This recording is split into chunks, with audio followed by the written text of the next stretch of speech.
Hi hello வணக்கம் நண்பர்களே, நான் உங்கள் தோழி வினு. இது வினுஸ் டக் டக் சேனல். ஆமாங்க, நலம் தரும் நவராத்திரி, நலன்களை மட்டுமே தரக்கூடிய நவராத்திரியை பத்தி நாம சொல்லாம இருக்கலாமா? அதனாலதான் உங்களுக்கு தெரிஞ்ச கதையும் தெரியாத நிறைய கதைகளோடையும் வந்திருக்கேன். இந்த வருஷம் நவராத்திரி 22/9/2025 இருந்து 2/10/2025, அதாவது 11 நாள் நவராத்திரி இருக்குங்க. பொதுவா நவராத்திரி 10 நாள் தாங்க. 10வது நாள் தான் நம்ம விஜயதசமி கொண்டாடுவோம். ஆனா இப்போ இந்த வருஷம் 10வது நாள் சரஸ்வதி பூஜையும் 11வது நாள் விஜயதசமியும் கொண்டாட போறோம். அதாவது அம்பால கூட ஒரு நாள் பூஜை பண்றதுக்கும் தியானம் பண்றதுக்கும் நம்மளுக்கு ஒரு நல்ல வாய்ப்பு கிடைச்சா விடலாமா?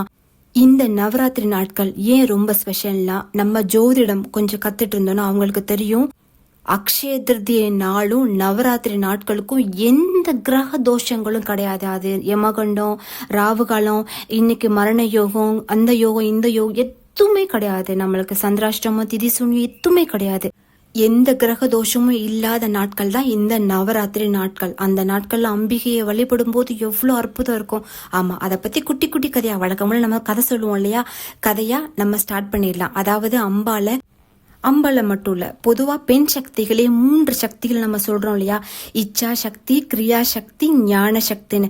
முதல் 3 நாள் இச்சா சக்தியான அன்னை மகாசக்திக்கும், 2வது 3 நாள் கிரியா சக்தியாகிய அன்னை மகாலட்சுமிக்கும், 3வது 3 நாள் ஞான சக்தியாகிய அன்னை சரஸ்வதிய நம்ம வழிபாடு செய்யறோம். ஆக 9 நாள் வந்துருச்சு. இதுதான் நவராத்திரி. யூஸ்வலா நம்மளுக்கு எப்படி வரும், 9வது நாள் சரஸ்வதி பூஜை, 10வது நாள் விஜயதசமி, அப்படிதானே வரும். இந்த வாட்டி நம்ம கூட ஒரு நாள் கும்பிட போறோம். 10 நாள் வரைக்கும் அம்பாளை கும்பிட போறோம். 11வது நாள் தான் விஜயதசமி. 10வது நாள் சரஸ்வதி பூஜை, 11வது நாள் விஜயதசமி, அப்படி வருது. சரி, இந்த நவராத்திரி எப்படி உருவானது, அந்த நவராத்திரி கதையை பத்தி கொஞ்சம் நம்ம பாத்துடலாமா? வரமுனின்னு ஒரு முனிவர் இருந்தாரு. ரொம்ப பலம் வாய்ந்தவர். அவருக்கு எல்லா சக்தியும், உங்களுக்கு முனிவர்னா தெரியும் இல்லையா, அட்டமா சக்தி சக்திகள் எல்லாம் இருக்கும் இல்லையா, அந்த சக்திகள் எல்லாம் இருக்கும். பொதுவா நம்மளுக்கு எல்லா ஞானம் சக்தி இருந்தாலே கொஞ்சமா தலக்கணம் வந்து, ஆக்சுவலா ஞானிகளுக்கு அது வரக்கூடாது, பட் இவருக்கு வந்துருச்சு. இந்த வரமுனிக்கு கொஞ்சம் தலக்கணம் வந்துருச்சு. அதனால என்ன பண்றாரு, சும்மா சீண்டி விளையாடுற மாதிரி அந்த மாதிரி இருக்கும் இல்லையா, சீண்டி விளையாடலாம். பட் ஆனா அது ஒரு ஆணவத்தை விளையாடக்கூடாது இல்லையா. இவர் என்ன பண்றாருன்னா, நம்ம கும்பமுனியான அகத்தியர் இருக்கார் இல்லையா, அவர் தவத்துல இருக்காரு. தவத்துல இருக்கும்போது அவர் எப்படியா சீண்டு நினைச்சிட்டு எருமை வேஷத்துல போய் அவரை முட்டி இது பண்றாரு. அகத்தியருக்கு ஞானத்துல உணர்ந்துட்டாரு. அகத்தியர் உணராததா, அவரு முக்காலமும் உணர்ந்தவர் இல்லையா. பல கோடி வருஷத்துக்கு அப்புறம் என்ன நடக்க போகுதுன்றது அகத்தியருக்கு தெரியும். சோ அகத்தியருக்கு தெரியாததா, இது ஒரு திருவிளையாடல் ஒண்ணு நடத்த போறோம், அதுக்கு கருவா கடவுள் நம்மளை யூஸ் பண்றாருன்னு லைட்டா மனசுக்குள்ள சிரிச்சுட்டு அகத்தியர் என்ன பண்றாரு, கோவப்படுற மாதிரி நடிச்சிட்டு, நீ என்ன இப்படி சீண்டுனே இல்லையா, அதனால அடுத்த ஜென்மத்துல நீ எருமையா தான் பிறப்ப அப்படின்னு சொல்லி சாபம் விட்டுறாரு அந்த வரமுனிக்கு. அப்புறம் வருஷங்கள் இல்ல, யுகங்கள் பல உருண்டோடுது. ஏன்னா ஞானிகளுக்கு வருஷங்களே கிடையாது, அவங்களுக்கு யுக யுகமா பிறப்பாங்க. யுகங்கள் பல உருண்டோடுது. அப்போ ரம்பன் என்ற ஒரு அசுரன் இருக்கிறார். அவர் ஏற்கனவே பயங்கர சக்திசாலி, இருந்தாலும் இன்னும் எனக்கு நிறைய சக்தி வேணும் அப்படி. அப்போ அசுரர்கள்னாலே அப்படித்தான், இன்னும் நிறைய நிறைய நிறைய அவங்களுக்கு போதும் என்ற மனமே இல்லாதவங்களுக்கு தான் அசுர சக்தின்னு நம்ம சொல்லுவோம் இல்லையா. அப்போ என்ன ஆகுதுன்னா, அக்னி பகவானை நோக்கி தவம் இருக்காங்க. தவம் இருக்கும்போது அவர் அப்போ பல வருஷம் தவம் இருக்காங்க. அக்னி பகவான் நேர என்ன இது வேணுங்கும் போது அவர் யோசிக்கிறாரு, நம்ம இது பண்ற விட நம்மளுக்கு சக்தி வாய்ந்த ஒரு குழந்தைய கேட்கணும். சமயோஜித புத்திர அவர் கேட்கிறாரு, எனக்கு இந்த 3 உலகத்தை ஆளக்கூடிய பயங்கர சக்திசாலியான ஒரு பையன் வேணும் அப்படின்னு சொல்லி இது பண்றாரு. அக்னி பகவானும் வரம் கொடுத்துறாரு, சரின்னு வரம் கொடுத்துறாரு. ஆனா அதுல ஒரு கண்டிஷன் என்னன்னா, நீ எந்த இதை உயிரை நீ முதல்ல பாக்குறையோ அந்த உயிரை நீ கல்யாணம் பண்ணி உனக்கு அதன் மூலமா குழந்தை பிறக்கும், அந்த பிறக்கிற பையன் சக்திசாலியா இருப்பான்னு சொல்லி வரத்தை கொடுத்துறாரு. சரின்னு தவம் இருக்கிறவங்க என்ன, நம்ம சிட்டிக்குள்ளேயும் ஊருக்குள்ளேயுமா இருக்க மாட்டாங்களா, டிஸ்டர்பன்ஸ் இருக்குல்ல, காட்டுக்குள்ளதான் இருப்பாங்க. சோ காட்டுக்குள்ள இருக்கும் மனுஷங்களா இருப்பாங்க. அவர் வரத்தை வாங்கிட்டு வரும்போது எதிரில் எருமை இருக்கு. எருமையை பார்த்தோன்னே இவரும் எருமை ரூபமா மாறி அந்த எருமையை கல்யாணம் பண்ணி இவருக்கு குழந்தையும் பிறந்தது. அவர் தான் மகிஷாசுரன். உங்களுக்கு தெரியும் இல்லையா, மகிஷனை அழிச்சதுனாலதான் அம்பாளுக்கு பேரு மகிஷாசுர மர்தினி. இந்த மகிஷாசுரன் தான் வரமுனி. போன ஜென்மத்தில் அகத்தியர்கிட்ட சாபம் வாங்கினார் இல்லையா, நீ அடுத்த ஜென்மத்தில் எருமையா தான் பிறப்பன்னு சாபம் அவதான். அப்போ பாருங்க, போன ஜென்மத்தில் அவர் அவ்வளோ சக்திசாலியாக இருந்தாருன்னா அப்போ அந்த நம்மளோட ப்ளஸ்ஸும் சரி நெகட்டிவும் சரி போன ஜென்மத்தில் நம்ம என்ன கர்மா வாங்கிட்டு வரணுமோ அந்த ஜென்மத்திலே அதுக்கு ஃபாலோ ஆகும் இல்லையா. அதனால பயங்கர சக்திசாலியா இருக்காரு. அதுல வேற அவங்க அப்பா வரம் வாங்கி என் பிள்ளை சக்திசாலியா வேற இருக்கணும்லாம் இது பண்ணிட்டார் இல்லையா. சக்திசாலி தான் இவர், ஏற்கனவே பயங்கர பவர்ஃபுல்லானவர். இன்னும் அது பத்தாது, எனக்கு இன்னும் நிறைய பவர்ஃபுல் எனக்கு வேணும், நிறைய பவர்ஸ் வேணும் அப்படின்ட்டு என்ன பண்றாருன்னா இந்த மகிஷாசுரன் கிட்டத்தட்ட பிரம்மனை நோக்கி தவம் இருக்கிற. பிரம்மனுக்கு வரம் கொடுக்க பயம், ஏன்னா ஏற்கனவே அவன் அப்படிப்பட்டவன், இவனுக்கு போய் என்னது நம்ம கொடுத்து வேண்டாம் ஏதாவது இடக்க மடக்கா கேட்டானா நம்மளுக்கு இதுவாயிருமேன்னு சொல்லிட்டு பிரம்மா வந்து ரொம்ப டிலே பண்றாரு போகிறக்கான். ஒன்றும் விடலை. மகிஷாசுரன் கிட்டத்தட்ட 10,000 வருஷம் தவம் இருக்கிறாராம். தவம் இருக்கும்போது பிரம்மா வந்து வேற வழி இல்லாம போறாரு. வேண்டா வருப்பா, கேட்டு தோலை கொடுக்குறேன் அப்படின்ற மாதிரி வந்துட்டாரு. வந்து என்ன வேணும்னா இந்த மாதிரி கேட்குறாரு, உங்க மும்மூர்த்திகளாலும் எனக்கு அழிவு இருக்கக்கூடாது, மனிதர்கள் தேவர்கள் யாராலையும் எனக்கு அழிவு இருக்கக்கூடாதுன்னு சொல்லி வரம் கேட்குறாரு. இவரும் பிரம்மாவும் வேண்டா வெறுப்பா ஓகேன்னு கொடுக்குறாரு. ஆனா ஒரு விஷயம், பெண்களால் எந்த ஆண் சக்தியால் எனக்கு அழிவு இருக்கக்கூடாது, மும்மூர்த்திகள்லாம் சொல்கிறார். ஏன்னா பெண் சக்தி அவர் ரொம்ப குறைச்சி எடை போட்டார். அதனால் அந்த கேட்கும்போது சரின்னு சொல்லி வரத்தை கொடுத்தாச்சு இல்லையா. அந்த வரத்தை வச்சுட்டு ரொம்ப ஆடுறாங்க. அவர் மட்டும் இல்லை, அவருக்கு சில பிரதர்ஸ்லாம் வேறு இருப்பாங்க. அவங்களும் சாதாரண ஆட்கள் கிடையாது. அவங்களும் நிறைய வரம் வாங்கி, நிறைய தவமிருந்து வரம் வாங்கி அசுரர்கள் தான். சரி, நம்ம கதையை பார்ப்போம். இப்போ பார்த்தா பிரதர்ஸ் அவங்க எல்லாம் சேர்ந்து அவங்களோட வாயில் காவலன் முதற்கொண்டு அவ்வளோ அசுரர்கள், சக்தி வாய்ந்த அசுரர்கள் ரொம்ப அநியாயம் அழைக்கிறாங்க. ஹோமம் நடத்தினா அதை போய் கலைக்கிறது, முனிவர்களை சாமியார்களை நிந்திக்கிறது, அவங்கள ரொம்ப இன்சல்ட் பண்றது, நாங்கள்லாம் கடவுள் சொல்றது, இந்த மாதிரி நிறைய விஷயங்கள் அவங்க பண்றாங்க. இதனால ஞானிகளும் யோகிகளும் முனிவர்களும் 33 கோடி தேவர்கள் இருக்காங்களா, அத்தனை பேர் வந்து மும்மூர்த்திகள்கிட்ட போய் முறையிடுறாங்க, ப்ளீஸ் ஏதாவது பண்ணுங்க. அப்படிங்கும் போதுதான் 3 மும்மூர்த்திகளும் சேர்ந்து யோசிக்கிறாங்க. அப்போ அவங்களுக்குள்ள ஐடியா பண்றாங்க, பெண்களால அவங்களுக்கு அழிவு வரணும்னு இது பண்ணலையா, பெண்ணால முடியாது. ஏன்னா அவங்களுக்கு மும்மூர்த்திகளுக்கு தானே தெரியும் உங்க பொண்டாட்டியோட பலம். சிவபெருமானுக்கு பயப்படுற சக்தி ரூபத்தில் அவர் பயப்படுறது காளி அவதாரம் எடுத்தா சிவனே பயப்படுவாராம் சக்தியை பார்த்து. அந்த ஒரு ரூபம், காளியோட ரூபம்லாம் அப்படி தெரியும்ல. அப்ப அடப்பாவீங்களா, இது கூட தெரியாம நீங்க வார்த்தை வாங்கிட்டீங்களே அப்படின்ற மாதிரி மனசுல வச்சுட்டு அவங்களோட ஆயுதம், அவங்களோட சக்தி, அவங்களோட பலம், அவங்களோட வாகனம் எல்லாத்தையும் முப்பெரும் தேவிகள்கிட்ட கொடுத்து நீங்க தான் கண்டிப்பா இந்த உலக நன்மைக்காக, இந்த எல்லா நன்மைக்காக வந்து அவங்கள அழிக்கணும்னு முறையிடும் போது சக்திகள் ஓகேன்ட்டாங்க. மகா துர்கை, மகாலட்சுமி, மகா சரஸ்வதி வந்து ஓகேன்னு சொல்லிட்டாங்க. அப்பா அன்னை துர்கை என்ன செய்யறா, ரொம்ப அழகான ஒரு பெண் ரூபம். அவ அழகுதான், பெண் ரூபம் தனியாலாம் எடுக்கவே வேண்டாம். இப்போ அந்த இந்த மகிஷாசுரன் இருக்கிற இடத்துக்கு இல்லையா அவங்க வர்றாங்க. வரும்போது அந்த அவங்களோட வாயிற்காவலன் சண்டமுண்டன் பார்த்த உடனே எவ்வளோ அழகான பொண்ணா, உலகத்திலே அழகான பொண்ணுகள் எல்லாம் நம்ம அரசனுக்கு தான் சொந்தம்ன்ட்டு, நீ வந்து எங்க அரசன் வந்து காலடியில் விழுந்து அவருக்கு சேவை பண்ணாதுங்கும் போது மன்னிச்சுக்கோங்க, நான் வர வாங்கியிருக்கேன். என்ன போர்ல வெற்றி அடைஞ்சா மட்டுமே நான் வந்து இன்னொருத்தங்களுக்கு சேவை பண்ண முடியும் அப்படின்ற மாதிரி அவங்க சொல்றாங்க. அப்படியா அப்படின்னு மகிஷன் காதுக்கு போகுது.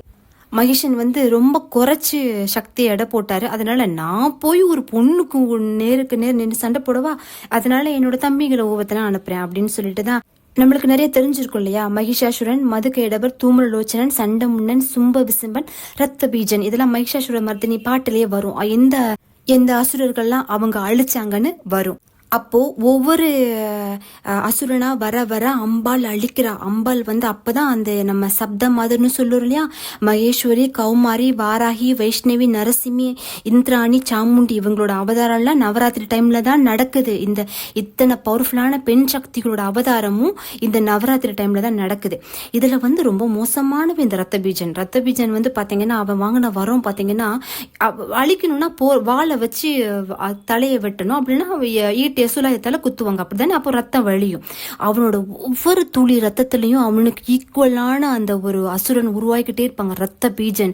சரியா, அந்த ரத்த பீஜன் வந்து இதுவாகும் போது என்ன ஆகும்னா, அப்போ இன்னும் நிறைய ரத்த பீஜன் வாங்கும்போது அத்தனை பேரும் சமாளிக்கணும் இல்லையா. அப்ப அம்பாள் அவக்குள்ள இருக்கிற காளிய எழுப்புறா, நீ வந்து காளி, நீ தான் வந்து அவனை சமாளிக்க முடியும் அப்படிங்கும்போது, அப்ப காளி என்ன பண்றா, அவளோட இன்னொரு ரூபம் சாமுண்டி அது காளிதான். காளியே அகோர ரூபம் வந்து இந்த சாமுண்டி.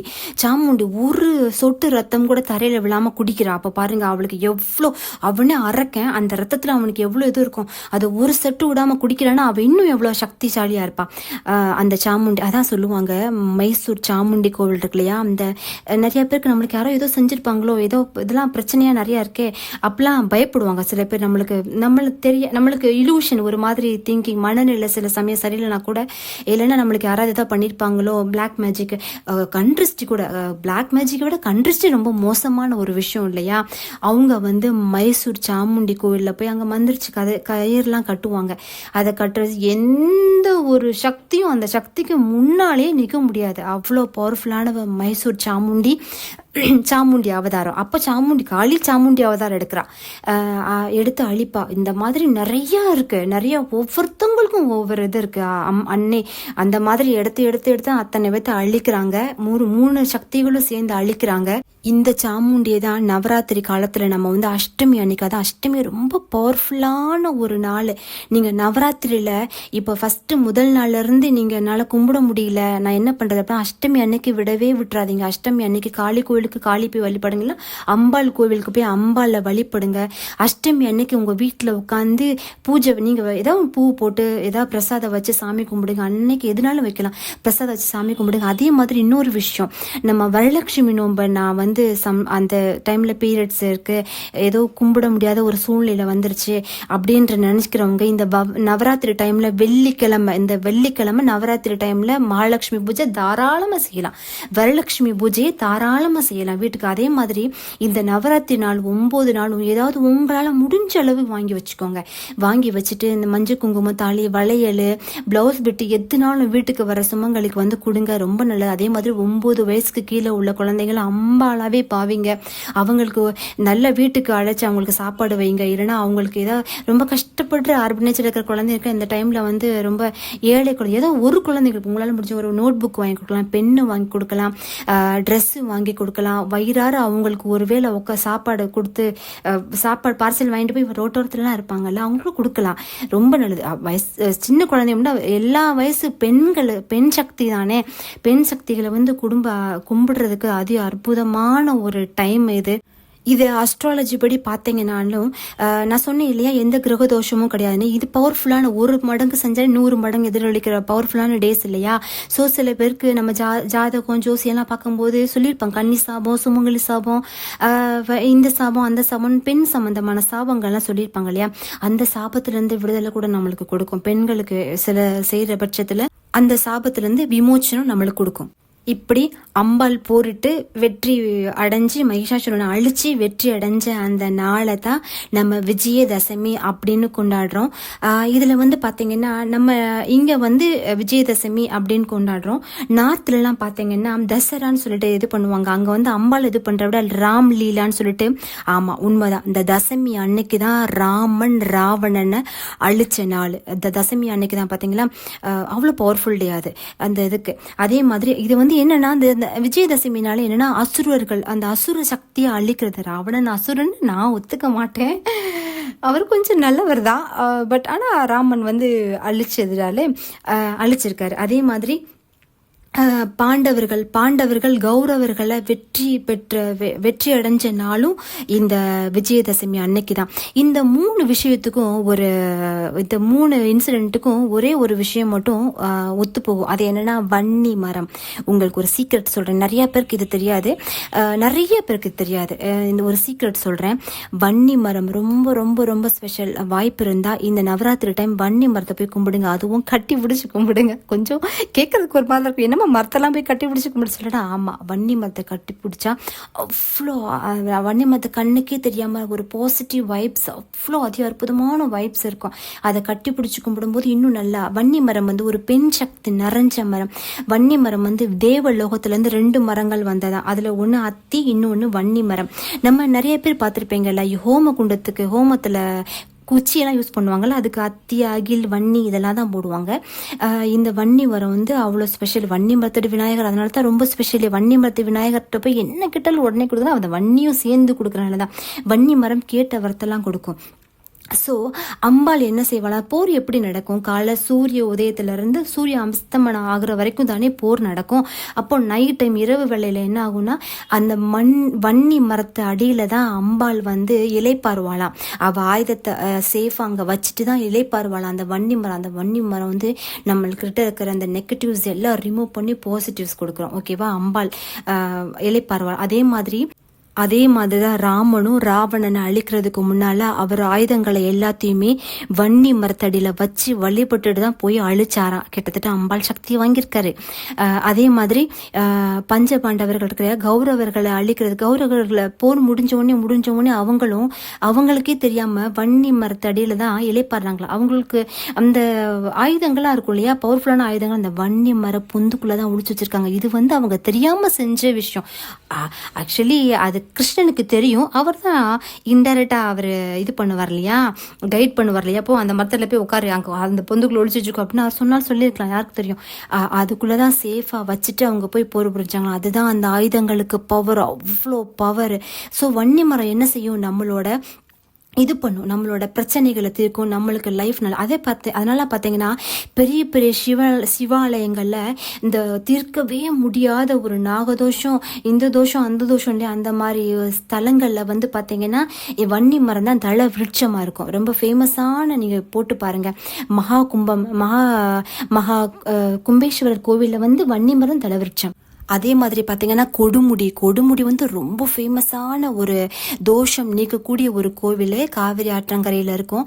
அந்த கொடுமுடி கோவிலோட தலவிருட்சமும் வன்னி மரம் தாங்க. நிறைய வன்னி மரம் இருக்கு. நல்லா அங்கே போய் நல்லா ஈஸியாக கட்டி பிடிக்கலாம் வன்னி மரத்தில், அந்த மாதிரி தனித்தனியாக இருக்கும். சரி, அப்போ போருக்கு அவங்க வன்னி மரத்தடியிலிருந்து அந்த சக்தியை பட்டாங்க. நம்மளுக்கு நம்ம போருக்குலாம் போகப்பதில்லை. வழக்கு கோர்ட்டு கேஸ்ன்னு இருக்கிறவங்க வந்து வன்னி மரத்தை வந்து வழிபாடு செய்யலாம். வன்னி மரத்தை அவ்வளோ ஸ்பெஷல் இருக்கும். வன்னி மர இலை பட்டை எல்லாமே ஸ்பெஷல். கிடச்சிச்சுன்னா அந்த வன்னி மர இலையெல்லாம் வீட்டில் வச்சு இந்த டப்பாவில் போட்டு வச்சு பத்திரமா லைட்டாக கொஞ்சோண்டு பச்சை கருப்பூரம் போட்டு வச்சு இது பண்ணும்போது எப்பயுமே அது பவர்ஃபுல்லாக இருக்கும். இல்லைன்னா வன்னி மரத்தை நம்ம அந்த குட்டியோண்டு ஏதாவது ஒரு துணியில் இல்லைன்னா ஒரு பேப்பர் இதுக்குள்ளே போட்டு நம்ம பேக்கெட்லேயே வச்சுருந்தா அந்த சக்தி எப்பயுமே ஒரு பெண் சக்தி, ஒரு ப்ரொடெக்டிவான ஒரு பெண் சக்தி நம்ம கூடயே இருக்கிற மாதிரி அவள் பவர்ஃபுல்லான ஒரு வன்னி மரம். அதுவும் இந்த நவராத்திரி டைமில் அம்பாலே போய் இலைப்பாரி இருக்கா வன்னி மரத்தில் உட்காந்து. அப்போ பார்த்துக்கோங்க, இந்த நவராத்திரி டைம்ல வன்னி மரத்தடி விநாயகர் இல்லைன்னா உங்க ஏதாவது ஒரு கோவிலில் வன்னி மரம் இருந்துச்சுன்னா அதுக்கு போய் தண்ணி ஊற்றி எல்லாருமே ஊற்றினா அப்புறம் இதுவாயிரும். தொட்டு சாமி கும்பிட்டா ரொம்ப விசேஷம். வன்னி மரத்தடி ஸ்பெஷலாக நவராத்திரி டைம்ல கும்பிட்டு இன்னும் நல்ல விசேஷம். வெறும் வழக்கு மட்டும் இல்லை, உங்கள் ரிலேஷன்ஷிப் இஷ்யூவை வந்து இது பண்ணும். கணவன் மனைவிக்குள்ள ஒற்றுமை, சண்டை சதா பிரிஞ்சிருக்கீங்கன்னா சீக்கிரம் சேருவீங்க. ஏதாவது தோஷத்தினால கல்யாணம் டிலே ஆகிட்டே இருக்கு, கல்யாணம் முடிக்க முடியல அப்படின்னா கண்டிப்பாக தோஷம் நிவர்த்தி ஆகும், சீக்கிரம் கல்யாணம் ஆகும். அந்த கல்யாணம் கூட நல்ல உங்களுக்கு ஏற்ற பார்ட்னர் கிடைப்பாங்க, நல்ல தொழில் உத்தியோகம் கிடைக்கும். அது ரொம்ப முக்கியம், அது நிச்சயம் கிடைக்கும். அப்புறம் என்ன, கிட்டத்தட்ட எல்லாமே கிடைக்கும். இந்த நவராத்திரி டைம்ல அம்பாலையும் அவ்வளோ உருகி நான் ஏற்கனவே சொல்லியிருக்கேன், படிக்க முடியலன்னா கூட லலிதா சகஸ்ரநாமம் கேளுங்க. சௌந்தர்ய லஹரி, ஸ்ரீசுக்தம், கனகதாரா தோத்திரம், சகலகலா வள்ளி மாலை கண்டிப்பா கேளுங்க. அபிராமி அந்தாதி இதெல்லாம் கேளுங்க. படிக்க முடியலன்னா கூட கேளுங்க. எப்பயுமே நம்ம எண்ணங்களுக்கும் நம்மளுக்கு சுத்தி இருக்கிற அந்த ஒளிகள் நம்ம வார்த்தைக்கு அவ்வளோ பவர் உண்டு. நிச்சயம் அது உங்களுக்கு ப்ரொடெக்டிவாக இருக்கும். அது இந்த பெண் சக்தி அதிகமாக இருக்கிற இந்த நாட்களில், இந்த 9 நாட்கள் கேட்கும்போது இன்னும் பவர்ஃபுல்லாக இன்னும் பவர்ஃபுல்லாக இருக்கும். நீங்கள் 9 நாள் இதெல்லாம் கேட்டு பாருங்களேன். ஒரு ஈவினிங் இந்த நைட் டைமில் தான் கும்பிடுறோம். இப்போ வேலைக்கு போகிறவங்க வந்து வேலைக்கு போகிற பெண்கள்லாம் எப்படி நாங்கள் வரலட்சுமி அதெல்லாம் நிறைய பேர் எங்கிட்ட பர்சனலாக கேட்டிருந்தீங்க. இந்த நவராத்திரி டைம் ஈவினிங் தான் வரும், ஈவினிங் தான் நம்ம கும்பிட போகிறோம். நைட்டு 8 மணி 9 மணி வரைக்கும் நாங்களாம் அதை போட்டு பாடிக்கிட்டு இருப்போம். அது மாதிரி நீங்கள் ஒரு ½ வந்து ஒரு 10 நாள் 11 நாள் இந்த வாட்டி நீங்க ஒரு ½ ஏதோ ஒரு பாட்டு கேட்டோ இல்லைடா ஒரு புக்கு வச்சு படிச்சுட்டு நீங்க இருங்களேன். 12வது நாள் நீங்களே செல்ஃபி எடுத்து பாருங்க. உங்க ஃபேஸ்ல அப்படி ஒரு க்ளோ இருக்கும், ஒரு லட்சுமி கடாட்சியமான ஒரு. ஏன்னா நம்மளோட நெகட்டிவ்ஸ் எல்லாம் போய் ஒரு பாசிட்டிவ், நெகட்டிவ்ல இருக்கும்போது நம்மள எல்லாமே டல்லா இருப்போம், ஃபேஸ் ஒரு மாதிரி டல்லா ஒரு இதுவா இருக்கும். ஆனா அதே 11 நாள் 12 நாள் கழிச்சு நம்ம நெகட்டிவ்ஸ் எல்லாம் போயிடும். நம்ம கண்ட்ரெஸ்ட் இது எல்லாமே போனோடனே என்ன ஆகும்னா அந்த ஃபேஸ்ல ஆட்டோமேட்டிக்கா ஒரு க்ளோ வந்துடும். அது மட்டும் இல்லாம நம்மளுக்குள்ள ஒரு நல்ல வைப்ரேஷன் இருக்கும், ஒரு பாசிட்டிவ் வைப்ரேஷன் இருக்கும். ஆக்சுவலி அதுதானே நான் தப்பா நினைக்க வேண்டாம். நிறைய பொண்ணுங்க இப்பெல்லாம் ஃபெமினிசம், ஆமா ஃபெமினிசம் ரொம்ப முக்கியம் தான். பொண்ணுங்களுக்கு வந்து இந்த காலத்து தைரியம் ரொம்ப ரொம்ப முக்கியம் தான். தான். அதை நான் கண்டிப்பா சொல்லுவேன், தைரியம் முக்கியம்தான்.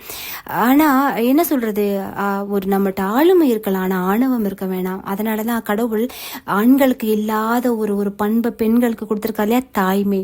அதுவும் நம்மளுக்கு வேணும் இல்லையா, 50% அதுவும் வேணும், 50% இதுவும் வேணும். அதனால நம்ம ஆணவத்துல பெண்கள் ஆடக்கூடாது. நம்ம ஆணவத்துல இருந்தாலே அந்த குடும்பம் இதுவாயிரும். சரியா, நம்ம அமைதியா சாந்தமா இருக்கணும். அட் த சேம் எந்த டைம்ல நம்ம வீரத்தை காட்டணும் அந்த டைம் காட்டணும். அதுக்கப்புறம் நம்ம அன்பு மட்டுமே நிறைஞ்சிருக்கணும். அதுதான் அன்னை விரும்புவாங்க, எல்லா பெண் சக்திகளும் அதான் விரும்புவாங்க.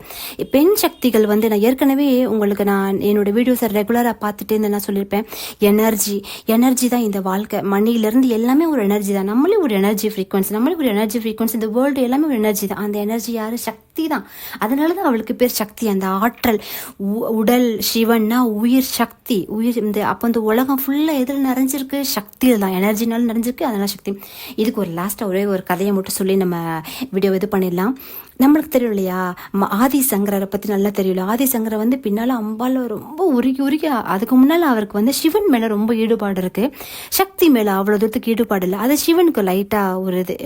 அம்பாள் பத்தி அவருக்கு மகிமை தெரியல. இவரை பத்தி இவருக்கு பின்னாடி அவர் என்னென்னலாம் திருவிழாடல் பண்ணணும், ஆனா இவர் சக்தியை பத்தி இன்னும் உணராம இருக்காருன்னு சொல்லிட்டு சிவனுக்கு வந்துட்டு கண்டிப்பா இவருக்கு ஒரு பாடம் புகட்டணும் அப்படின்னு நினைச்சிருக்காங்க.